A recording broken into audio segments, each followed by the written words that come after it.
इस कार्यक्रम के प्रायोजक हैं कृषि एवं किसान कल्याण मंत्रालय, भारत सरकार।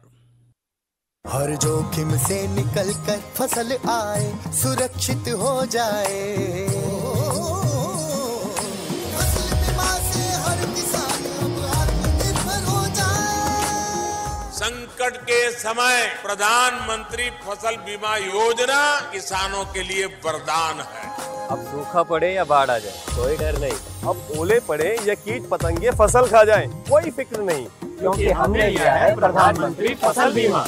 बुआई से फसल कटाई तक हर जोखिम का दावा, न्यूनतम प्रीमियम पर अधिकतम भुगतान का वादा। योजना से हर साल जुड़ रहे हैं 5 करोड़ से ज्यादा किसान। अब आपकी है बारी। नजदीकी कृषि कार्यालय, सहकारी समिति, बैंक शाखा, अधिकृत बीमा कंपनी या जन सेवा केंद्र में स्वेच्छा से करा सकते हैं पंजीकरण। फसल बीमा पोर्टल या फसल बीमा ऐप द्वारा भी कराया जा सकता है पंजीकरण। प्रधानमंत्री फसल बीमा योजना, आपकी फसलों का संपूर्ण सुरक्षा कवच। कृषि एवं किसान कल्याण मंत्रालय, भारत सरकार।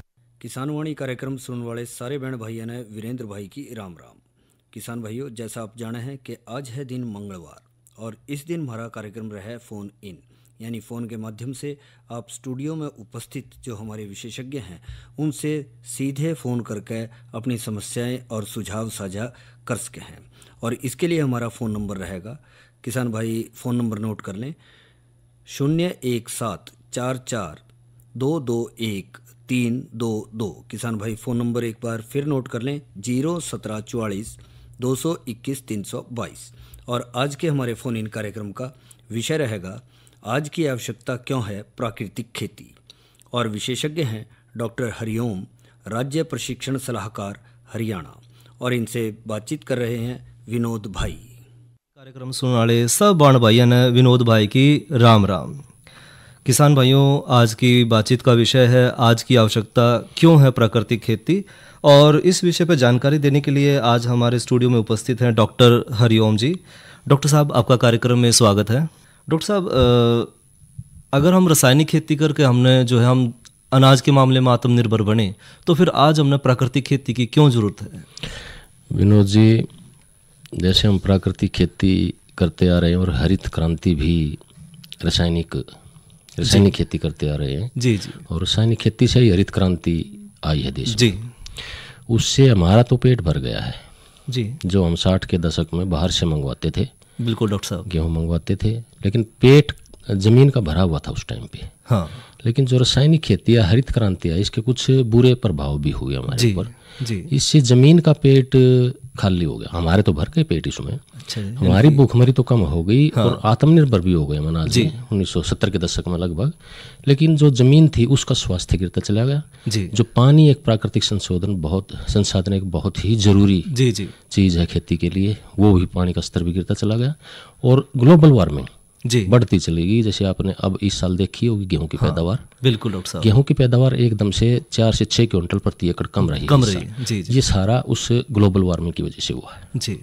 तो अब इसलिए प्राकृतिक खेती एक रास्ता बचता हमारे पास जी, जो हमें इन सभी जो बीमारियां अब तक जो कमियां हमने महसूस की हैं, प्राकृतिक खेती हमें इन सब से निकालने में सक्षम है। यानी कि प्रकृति से वापस जुड़ना है तो प्राकृतिक खेती की तरफ जाना पड़ेगा डॉक्टर साहब। अच्छा डॉक्टर साहब, प्राकृतिक खेती है क्या? ये प्राकृतिक खेती में देखिए, प्राकृतिक संसाधनों का प्रयोग है जी।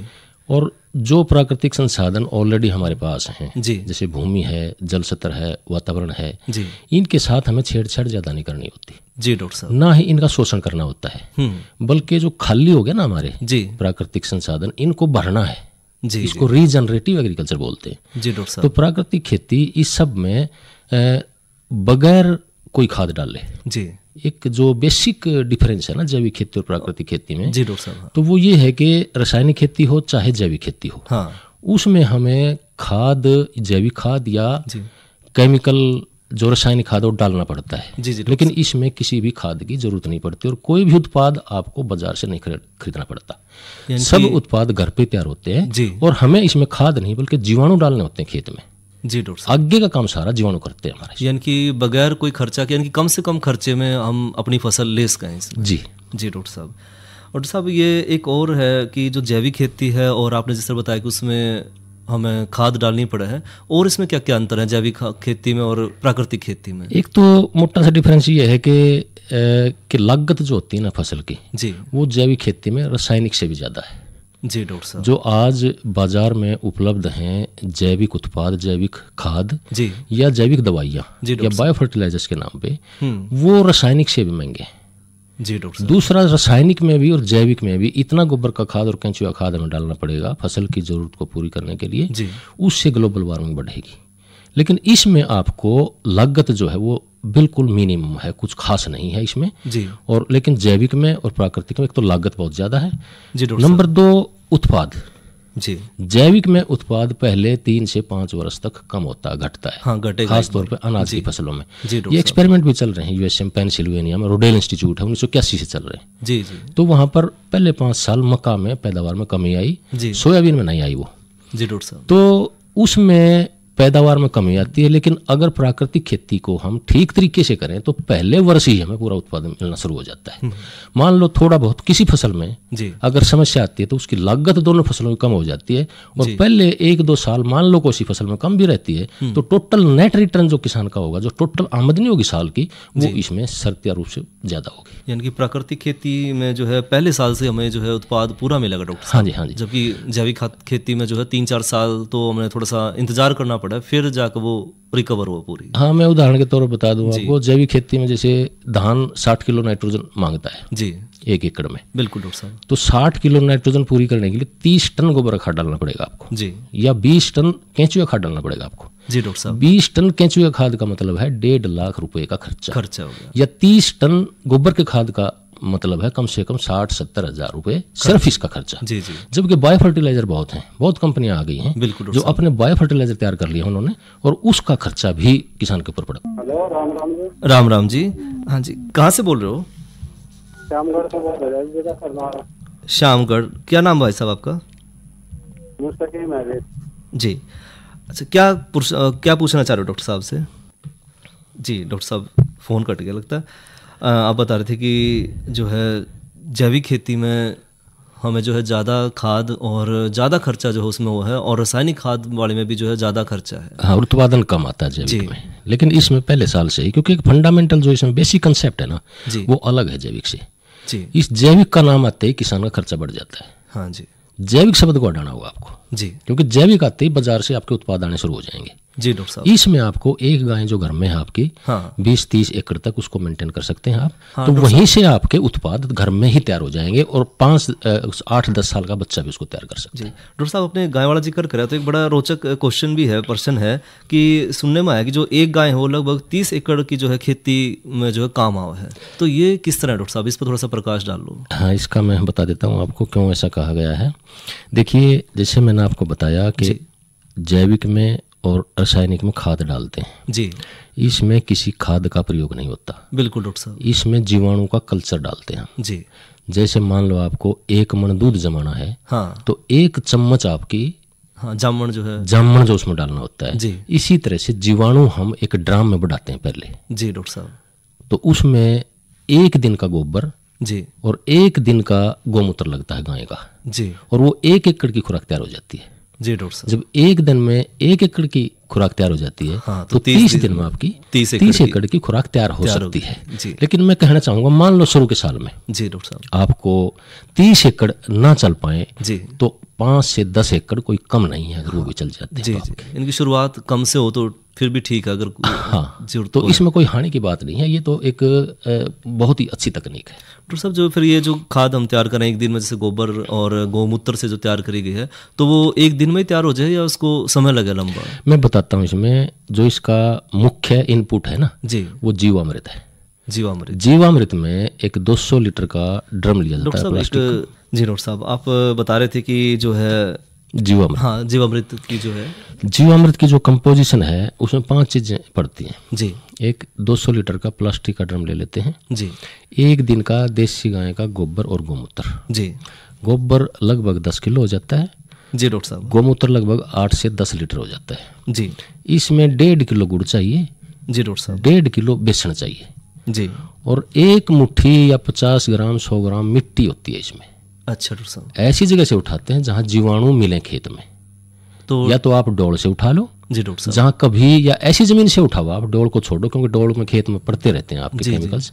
ऐसी जगह से उठाओ जहाँ आपकी सारी वनस्पति होती हो जी, या कोई बड़ का पीपल का पेड़ हो बड़ा और उसके नीचे भी वनस्पति हो। अच्छा, क्योंकि वनस्पति वाले जीवाणु उठाने आपको जी डॉक्टर साहब। उन्हीं जीवाणुओं को जैसे खट्टा लगाते हैं ना, हाँ। उन्हीं जीवाणुओं को हमें मल्टीप्लाई करना है, उन्हीं को बढ़ाना है। बिल्कुल ठीक। और जीवाणु और केंचुए इसमें बढ़ते हैं और देसी गाय के गोबर में उनका रिस्पॉन्स ज्यादा मिलता है जी। तो एक दिन में ये तैयार हो जाता है आपका, एक दिन में नहीं, एक दिन के गोबर और गौमूत्र से तैयार हो जाता है जी। ये करीब गर्मियों में 3 दिन में तैयार होता है आपका जी डॉक्टर। जब एक ड्रम में आप 500 चीज डाल देते हैं, तापमान ज्यादा हो तो फिर तेजी से फर्मेंटेशन हो जाती है उसकी।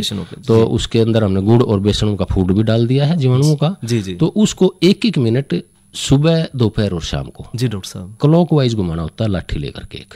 ठीक है डॉक्टर साहब। उसके बाद एक बोरी ढक देते हैं, ऊपर छाया में रख देते हैं इसको जी। ये गर्मियों में 3 दिन में तैयार हो जाता है 1 किलो खुराक। ठीक। और सर्दियों में लगभग 6 से 7 दिन में तैयार हो जाता है।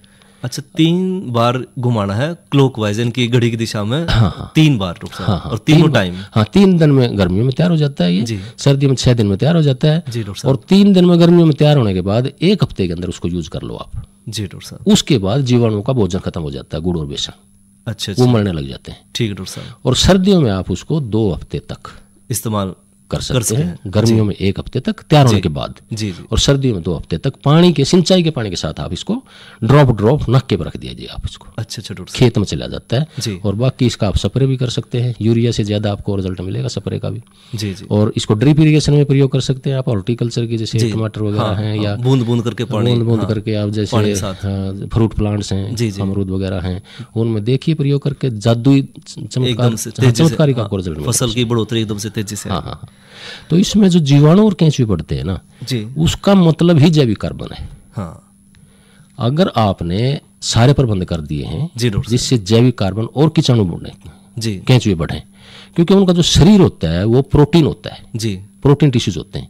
और प्रोटीन में 4 चीजें होती हैं, हाँ, कार्बन, हाइड्रोजन, ऑक्सीजन और नाइट्रोजन। यही पौधों का भोजन है जी। यानी कि जब वो मरते हैं और हर 20 मिनट में वो 15 से 20 मिनट में डबल हो जाते हैं वो जी। जब वो मरते हैं तो सीधा प्लांट के लिए उमस होता है वो, हाँ। खाना होता है, जैसे आपने अलग अलग चीजें जोड़ के और सब्जी बना लेते हैं आप, वो सीधा खाना होता है पौधे के लिए जी। तो वो जैविक कार्बन है सीधा। जैविक खेती में हम जैविक कार्बन बढ़ाने पर जोर देते हैं, इसमें हम जीवाणु को बढ़ाने पर जोर देते हैं। अगर जीवाणु और केंचुए बढ़ गए तो आपका जैविक कार्बन कुदरती ही बढ़ जाएगा। यानी केंचुए तो बिल्कुल सीधा भोजन का काम करें पौधे खातर, एकदम से जीवाणु भी और वो जी डॉक्टर साहब।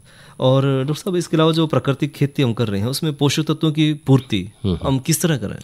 देखिए, जैसे मैंने बताया कि जो इसमें सूक्ष्म जीवाणु बढ़ेंगे आपके जी, हमारे पास हमने जो प्राकृतिक संसाधन है कुछ तो हमने जरूरत से ज्यादा खर्च दिए जी डॉक्टर साहब, जैसे भूमि है, पानी है, हाँ। ठीक है, और उनको जहरीला भी बना दिया हमने। डॉक्टर साहब, एक फोन आया है, लगता है किसान भाई से संपर्क नहीं हो पाया। डॉक्टर साहब, आप कह रहे थे, बता रहे थे कि भाई जो पोषक तत्व हैं उसकी पूर्ति हम कैसे करें? देखिए, हमने कुछ प्राकृतिक संसाधन तो थका दिए हैं जी, बिल्कुल। कुछ प्राकृतिक संसाधन अब भी हैं जो प्रकृति में भरपूर मात्रा में उपलब्ध हैं जी। नंबर 1 बात, नाइट्रोजन। हाँ, नाइट्रोजन एक ऐसा तत्व है जो 17 तत्वों में से जो पौधे को चाहिए जी, ठीक है, जो हमें चाहिए, बिल्कुल, वो सबसे महत्वपूर्ण तत्व नाइट्रोजन। हाँ, और वो जमीन में वो कमी है और सबसे ज्यादा मात्रा में वो हमें देना पड़ता है जी। जबकि वातावरण में हमारे चारों तरफ ऊपर वायु में 78% नाइट्रोजन है, बिल्कुल 21% ऑक्सीजन है जी, और 78% उसमें नाइट्रोजन है।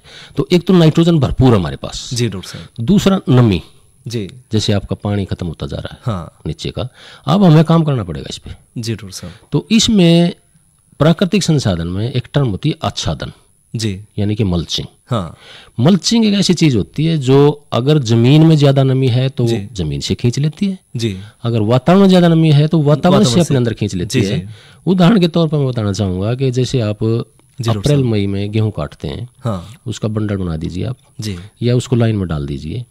सुबह जब आप जाएंगे तो उसके नीचे गिल्ला मिलता है आपको, बिल्कुल मिलता है डॉक्टर साहब। आप उसको दोपहर 2 बजे तोड़ेंगे तो टूट जाएगा वो। हाँ। लेकिन सुबह 4 बजे 5 बजे जाएंगे तो टूटेगा नहीं। उसमें नमी होती है। इसका मतलब जो वातावरण की नमी है, हाँ, वो रात से लेके आधी रात से लेकर के सूरज निकलने तक जी वो मैक्सिमम होती है। और मई के महीने में भी जो औसत है वो 70% से अधिक होती है नमी। जी डॉक्टर साहब। तो नमी हमारे पास बहुत है वातावरण में। बिल्कुल। तो उस नमी को हमें इसमें खींचना है।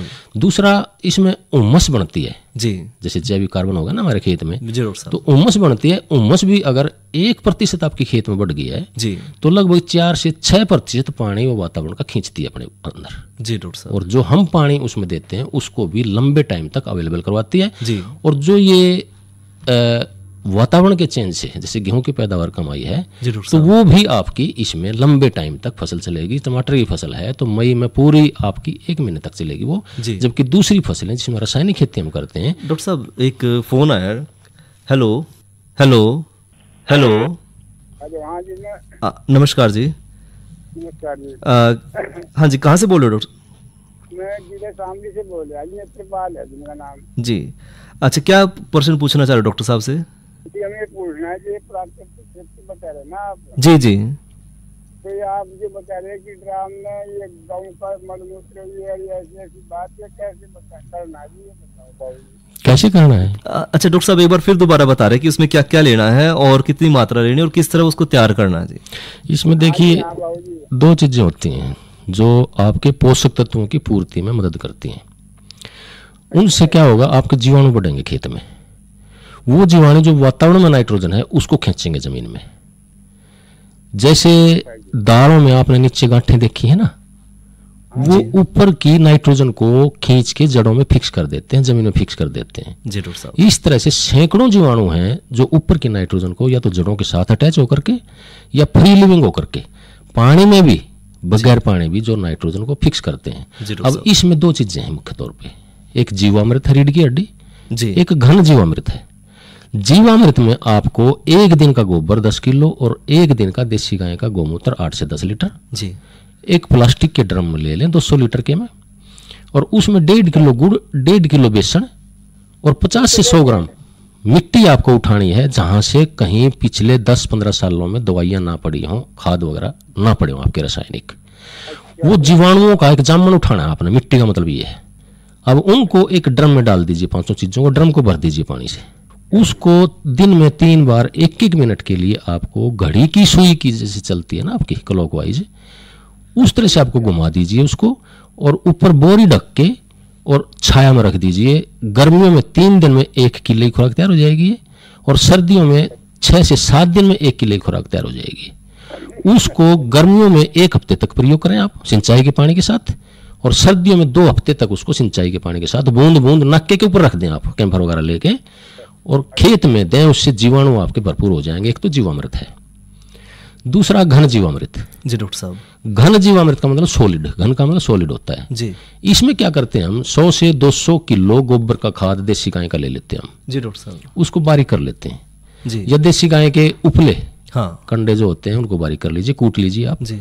उसमें जीवामृत छिड़क दीजिए जी डॉक्टर साहब, 8-10 लीटर। ठीक है डॉक्टर साहब। तो उसमें वो गिल्ला सा हो जाएगा, उसको अच्छी तरह से बारीक करके जी, और छाया में आप उसको रख सकते हैं, और 3 दिन रख के उसको आप 6 महीने तक प्रयोग कर सकते हैं। उसको जैसे 1 से 2 क्विंटल जो बना है आपका जी, एक खुराक है 1 किले की जी डॉक्टर साहब। तो हर फसल में वो 2 से 3 बार पड़ेगी आपकी, और वो लगभग 30 से 35-40 दिन तक वो पूरी कर लेनी है। तो 2 चीजें हैं इसमें, जीवामृत और घन जीवामृत। तो ये जीवाणुओं की पूर्ति करेंगे, और जिससे आपकी जो नाइट्रोजन है उसकी पूर्ति और जो तत्वों की पूर्ति है वो आपकी पूरी हो जाएगी इसमें। हेलो हाँ जी। हाँ जी। अच्छा, और कुछ पूछना चाहते हो साथ में? बस यही पूछना था बाबूजी, इसके तैयार करने की विधि पूछनी थी बस। चलो डॉक्टर साहब अभी बताएंगे और आगे उसके बारे में। धन्यवाद। अच्छा डॉक्टर साहब, इसमें अगर जो प्राकृतिक खेती कर रहे हैं उसमें कीट नियंत्रण किस तरह करें अगर कीटों की समस्या है तो? देखिए, मैं पहले तो ये बताऊंगा आपको कि जो जीवामृत और घन जीवामृत यूज होता है जी, इसमें गोबर और गौमूत्र यूज होता है जी। बिल्कुल डॉक्टर साहब। ये अपने आप एंटी फंगल, एंटी बैक्टीरियल जी, और एंटी ऑक्सीडेंट गुण होते हैं यानी कि जो बीमारियों पैदा करने वाले पैथोजन होते हैं जी जी, ये उनको खत्म करता है देसी गाय का गोबर और गोमूत्र। यानी कि आने की संभावना ना के बराबर ही है अगर कोई समस्या। नंबर एक बात जीवामृत ही अपने आप में काम कर देता है जी। नंबर 2 बात, जमीन के अंदर जैविक कार्बन और हुमस बढ़ जाते हैं जी, जमीन की ताकत बढ़ जाती है। बिल्कुल डॉक्टर, जैसे आपके फरवरी मार्च में गेहूं सूख गया इस बार, हाँ, ये प्राकृतिक खेती में नहीं होगा आपका ऐसा जी। इसमें आपका कोई टमाटर या सब्जी वगैरह ले रखे, वो भी 1 महीना ज्यादा चलेगी आपकी गर्मी के मौसम में भी जी जी। फल जो है वो 1 महीना भी ज्यादा टाइम तक आपको देगी और आपकी आमदनी उस हिसाब से बढ़ेगी। और डॉक्टर साहब इसमें जो प्रकृति हम खेती कर रहे हैं उसमें जो बीमारी है आ जाए, हाँ, कीड़े का और थोड़ा सा बताना चाहूंगा इसमें जी जी। तो एक तो हो गया कि पौधे के अंदर डिफेंस मैकेनिज्म जी, प्रतिरोधक क्षमता बढ़ जाती है जी डॉक्टर साहब। दूसरा इसमें जो जीवामृत खुद एक वो एंटी पैथोजन होता है। तीसरा इसमें जीवा जो नीमास्त्र वगैरह है जी, नीमास्त्र, ब्रह्मास्त्र, अग्निस्त्र और 10 पर्णी अर्क, इसमें भी गोबर गोमूत्र यूज होता है और वनस्पति की टहनियाँ इसमें यूज होती हैं, कुछ और चीजें इसमें अलग अलग तरीके से। तो आप आएंगे तो देखेंगे तो इसका एक पंपलेट भी है, आप गुरुकुल में जब आप खेती देखिए आप इस टाइम पे जो खड़ी है तो उसमें कोई भी दवाई नहीं डाली गई है, कोई भी कीट नियंत्रण के लिए केमिकल या रासायनिक दवाई नहीं डाली गई है और इसमें वो कुदरती ही जब इनका स्प्रे करते हैं हम तो कीड़े और बीमारी इसमें नियंत्रण हो जाते हैं जी। अच्छा डॉक्टर साहब, इसमें अगर कोई किसान भाई जो है अगर प्रशिक्षण लेना चाह रहा है प्राकृतिक खेती के ऊपर, तो वो कहाँ इसका प्रशिक्षण ले और कैसे प्रशिक्षण ले इसका? इसकी अब ट्रेनिंग चल रही है, ये हरियाणा गवर्नमेंट का एक प्रोजेक्ट है जी, जिसमें मुझे state training adviser natural farming पे लगाया गया है जी डॉक्टर साहब, और डिपार्टमेंट एग्रीकल्चर ही इसको चला रहा है और मुख्यमंत्री जी ने एक किसानों के हित के लिए और जैसे मोदी जी भी इसमें सपोर्ट करते हैं पूरा जी, और आचार्य देवव्रत जी भी इसको जन आंदोलन बनाने पूरी जी जान से कोशिश कर रहे हैं, तो इसमें एक ट्रेनिंग भी शुरू करी गई है। एक फोन आया है, एक फोन ले ले। हेलो, हाँ जी नमस्कार। हाँ जी, कौन भाई बोल रहे हैं? सर सर बोल रहे हैं जी। अच्छा, कहाँ से बोल रहे हो? अच्छा, क्या पूछना चाह रहे हो डॉक्टर साहब से? बलदेव सिंह जी नाम। हाँ जी, क्या पूछना चाह रहे हो बलदेव जी? ये पूछ रहे हैं जीरी लगा रखी है, इसमें खाद यूरिया बहुत गिर लिया, हर जीरी बनने रही। अच्छा, ऐसी कोई स्कीम हो जिसका मतलब बन जाए ऐसा कुछ? अच्छा, इसमें ऐसा है जी, कब लगाई थी आपने ये लगाई थी जी 6 महीने के 16 तारीख में। और सारे जहर दवाइयाँ वगैरह भी डाल ली होंगी आपने? हाँ, 45 है जी। तो इसमें आप देखें पौधे को पाड़ के आपकी गहरी लगी मिलेगी जीरी, गहरी लगी मिलेगी या जिंक की कमी मिलेगी, 2 ही हो सकते हैं 2 महीने तक, और कोई दवाई वाली बीमारी नहीं होती 2 महीने तक। अच्छा, खेत में पौधा पाड़ के देखिए आप, या तो आपने पाड़े ज्यादा काटे ट्रैक्टर से जी, गारा ज्यादा हुई है और वो गहरी लगी है आपकी, गहरी नहीं चलेगी आपकी, समस्या आएगी आपको। तो इसमें हवा पानी सुखा के थोड़ी हवा निकाल दीजिए आप, और इसमें कितने भी आप दवाइयाँ डालते रहिए, इसमें दवाइयों का चीज ही नहीं है इसमें जिसकी वजह से आप रिकवर कर सके। क्योंकि तो जिंक की कमी डॉक्टर साहब, हाँ जिंक की कमी हो तो जिंक का स्प्रे कर दीजिए जी। डॉक्टर साहब मुझसे क्यों काट रहे हैं? मुझसे नुकसान बहुत कर रहे हैं कि कराए? मुझसे का देखो ऐसा है, अगर प्राकृतिक खेती में करते हैं ना आप जी, तो प्राकृतिक खेती में तो नील गाय भी नहीं आती खेत में, आती है लेकिन मुंह नहीं मारती वो। अच्छा डॉक्टर साहब, हिमाचल प्रदेश में जैसे जंगली सूअर का ज्यादा नुकसान है, बंदरों का ज्यादा नुकसान है जी, तो प्राकृतिक खेती में आपका दीमक का कोई नुकसान नहीं है, आपका नील गाय तक खेत में से निकल जाएंगे आपकी, क्योंकि उसमें गोबर की गंध होती है जी डॉक्टर साहब। दूसरा उसमें नीम वगैरह के जो डलते हैं दवाइयाँ वो डलती हैं उसमें, और वो उसमें आपको चूहे वगैरह का कोई नुकसान नहीं होगा, दीमक वगैरह कोई नुकसान नहीं होता। इसमें आप जीवामृत हर पानी के साथ 200 लीटर जीवामृत तैयार कीजिए, 1 दिन गोबर लगेगा, 1 दिन गोमूत्र, तो उससे आप वो हर पानी के साथ दीजिए, आपकी खेती आपकी चल जाएगी फसल। नमस्कार जी। नमस्कार। अच्छा नमस्कार जी। अच्छा डॉक्टर साहब, वो आप प्रशिक्षण के बारे में बता रहे थे किसान भाइयों को चलते चलते, तो ये agriharyana.go.in जी डॉक्टर साहब, ये इसमें नेचुरल फार्मिंग लिख दें आपके। अच्छा, यानी कि पोर्टल है कि ये agriharyana.gov.in नेचुरल फार्मिंग। हाँ, तो इस पे आप जी रजिस्ट्रेशन करवाइए जी डॉक्टर साहब। रजिस्ट्रेशन के बाद आपको किसानों को भी, अब तो डिपार्टमेंट के लोगों को दी जा रही हैं जी, जो डिपार्टमेंट के एम्प्लॉइज हैं उनको दी जा रही है, एग्रीकल्चर डिपार्टमेंट और हॉर्टिकल्चर वाले भी इसमें आएंगे जी डॉक्टर साहब। तो किसानों के लिए रजिस्ट्रेशन जरूरी है, उसमें सब्सिडी मिल जाएगी गाय की 25,000 रुपए तक, और 4 ड्रम भी मिल जाएंगे आपको। रजिस्ट्रेशन पहले करवाइए, फिर आप गुरुकुल में आगे ट्रेनिंग आप ले सकते हैं। अच्छा, एक गाय पे 25,000 रुपए सब्सिडी है खरीदने के लिए डॉक्टर साहब? हाँ, और 4 ड्राम साथ में दिए जाएंगे। हाँ जी, हाँ जी जी डॉक्टर साहब।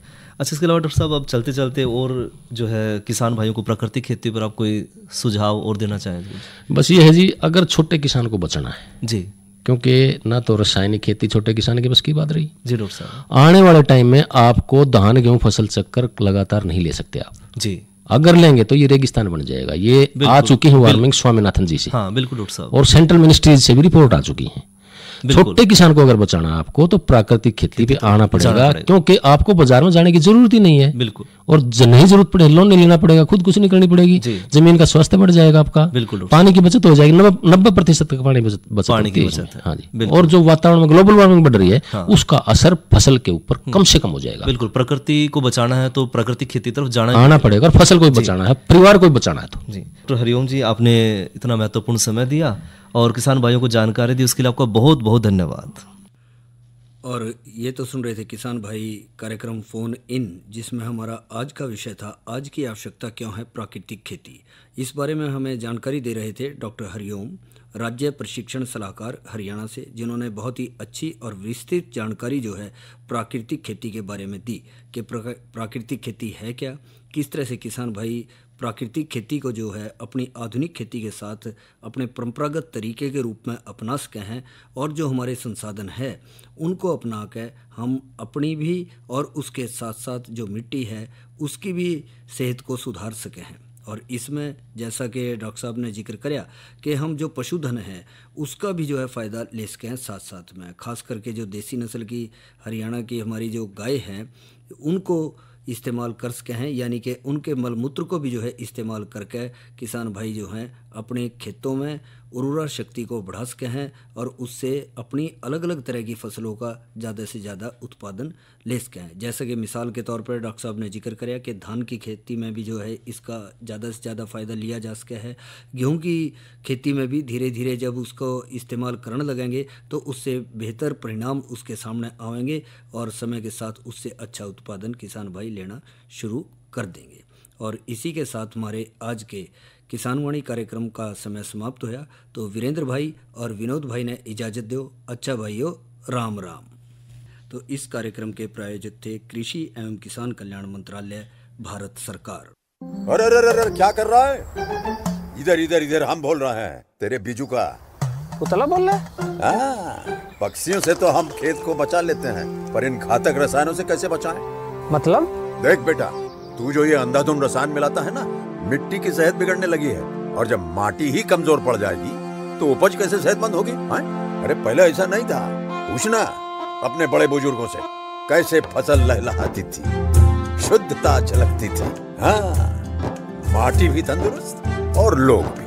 अरे पहली वाली बात कहाँ, पर अब तो सब यही डाले हैं। सब नहीं, आज भी लाखों जागरूक किसान परंपरागत विधि से फसल उगा रहे हैं, खर्चा कम और उपज की कीमत भी बेहतर पा रहे हैं। सच है? रे बेटे, एक्सपीरियंस से बता रहे हैं, धूप में बाल सफेद नहीं किए हैं।